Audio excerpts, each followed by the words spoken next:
पहनावा नंगा जिस घर में शान से पहना जाता है, हैरत है परिवार वो आज अच्छा समझा जाता है। औरों की तहजीब जब अपने घरों में लाओगे, मगरिब की तहजीब से रिश्ता यूं ही और बढ़ाओगे। और दावा है किरदार ये होगा कल के हिंदुस्तानी का, पैंट पहन के निकलेगा ये सिला के मच्छरदानी का।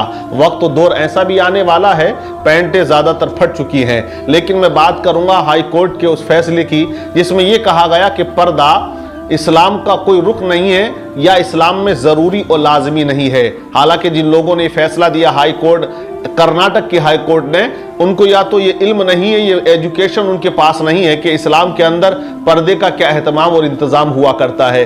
कुरान पाक में अल्लाह ने इरशाद फरमाया वक़रना फ़ी बुयूतिकुन्ना वला तबर्रजना तबर्रुजल जाहिलिय्यतिल ऊला, और उनसे कहो अपने घरों में ठहरी रहें और बिला ज़रूरत वो घर के बाहर ना जाएं बगैर पर्दे के। कुरान पाक में पर्दे का हुक्म दिया गया।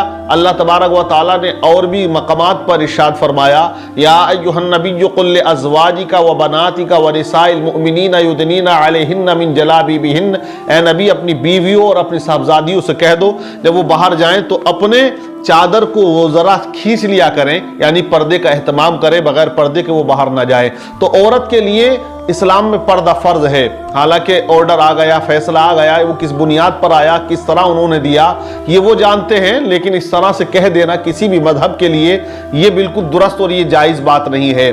हालांकि कर्नाटक के हिजाब के ऊपर जो बहसें छिड़ी हुई हैं, आप देख लें इंटरनेट पर, सोशल मीडिया पर, कि लोग अपनी अपनी राय दे रहे हैं। कोई कहता है कि औरतों को इस्लाम में कैद कर दिया जाता है, उनको घर में बंद कर दिया जाता है। हालांकि इस्लाम ने ना कैद किया ना बंद किया है, बस घर में ठहरे रहने का हुक्म है। और ज़रूरत अगर है तो आप बाहर जाएं, मार्केट में जाएं, अपनी ज़रूरत से जाएं, लेकिन उसमें इस्लाम कहता है कि वो पर्दे के एहतमाम से जाएं। लेकिन यहाँ बहस जो चल रही है वो स्कूल के अंदर हिजाब पर चल रही है। स्कूल के अंदर आप आए तो स्कूल के अंदर हिजाब पहनकर नहीं आ सकती, बुर्का पहनकर नहीं आ सकती, पर्दे के एहतमाम और इंतजाम से आप नहीं आ सकती। कर्नाटक की हाई कोर्ट ने दिया है और उसको बैन कर दिया, पाबंदी लगा दी गई है। हालांकि ये पहले सिस्टम नहीं था, अभी था। हम बात नहीं कर रहे स्कूल की। हालांकि हर स्कूल का एक कोड होता है, उनकी एक ड्रेस होती है, वो LKG UKG 1 फर्स्ट इस तरह से जो भी क्लासें चलती है, 5 हो 6 हो 8 9 हो 10 हो या वो 11वां करता हो या इंटर कर रहा हो, ज्यादातर स्कूलों की जो ड्रेस है वो इंटर तक लागू होती है। उसके बाद आप देखें, मैंने भी एग्जाम दिया है, MA BA मैंने किया, लेकिन मैंने नहीं देखा कि वहां पर पाबंदी लगी हो। आप किसी भी लिबास में जाए, किसी भी ड्रेस में जाए, आप पर कोई पाबंदी नहीं। हाँ, नकल लेकर नहीं जाए, ये तो पाबंदी होती है। लेकिन ये पहली बार एक बहस छिड़ी है कि पहले ऐसा नहीं होता था कि जो एग्जामिनेशन हॉल के अंदर छात्राएं जाती थी वो बिल्कुल हिजाब में जा सकती थी, कोई पाबंदी। मैं नहीं कह रहा सब जाती थी, हमने देखा कि मुस्लिम लड़कियां बगैर हिजाब के भी जाती थी। लेकिन जो हिजाब में आना चाहे, जो पर्दे में आना चाहे, उस पर रुकावट क्यों लगाई जाती है।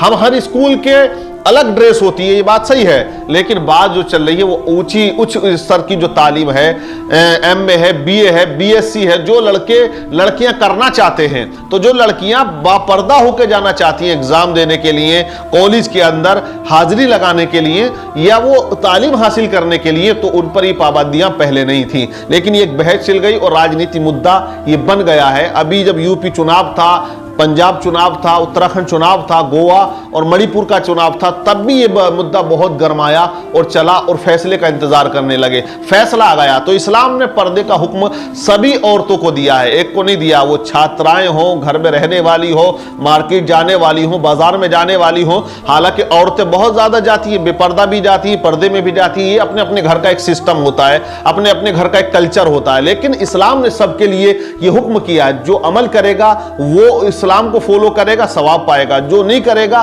वो गुनाहगार रहेगा, उसका अमल उसको देना है मरने के बाद। लेकिन अब पहनावे ऐसे ऐसे आ गए। अब देखें, कोई भी मजहब हो, किसी भी मजहब को आप ले लीजिए, कोई नहीं चाहता है कि उसकी बहू बेटियों को, उसकी बहू बहन बेटियों की जो जिस्मानियत है उस पर किसी की नजर पड़े। हर इंसान छुपाना चाहता है और इस्लाम ने औरत को हीरे का मकाम दिया है। अब देखिए, हीरा है, उससे कोई इंसान बाजार में मार्केट में लेकर नहीं घूमता है, नहीं दिखाता है उसको कि मेरे पास हीरा है, मैं लेकर जा रहा हूं। अगर वो दिखा दे तो वो 2 चौराहे पार नहीं करेगा, तीसरे पे उसको वहीं किडनैप कर लिया जाएगा और हीरा उससे छीन लिया जाएगा। लोग कहेंगे अजीब बेवकूफ आदमी है, کہ हीरा लेके जिम में घूम रहा, लोगों को दिखाता फिर रहा है। तो हीरे को कहां रखते हैं? हीरे को लॉकर में रखा जाता है, बड़ी हिफाजत के साथ रखा जाता है। इसी तरह औरत भी एक हीरे की मानिंद है। उसको इस्लाम ने कहा कि तुम अपनी हिफाजत अपने पर्दे से करो।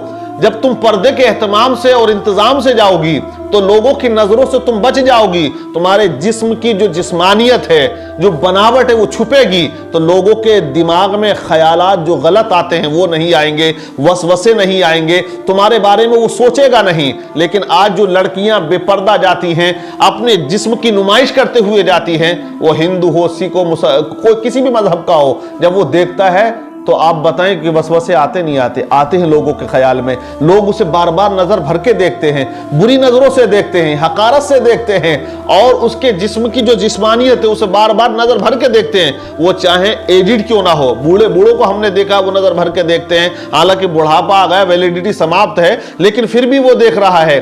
तो जो इंसान का नफ्स होता है वो कभी नहीं मरता है, उसकी ख्वाहिशात कभी खत्म नहीं होती। ये अलग बात है, उसके जज्बात खत्म हो जाते हैं, लेकिन जो हवस होती है इंसान की वो नहीं जाती है। इसलिए इस्लाम ने कहा तुम पर्दे के एहतमाम से जाओ। जो गैर महरम है उनके साथ बेपर्दा मत रहा करो, तो पर्दे का हुक्म दिया। लेकिन आज एक बहस छिड़ गई है। लेकिन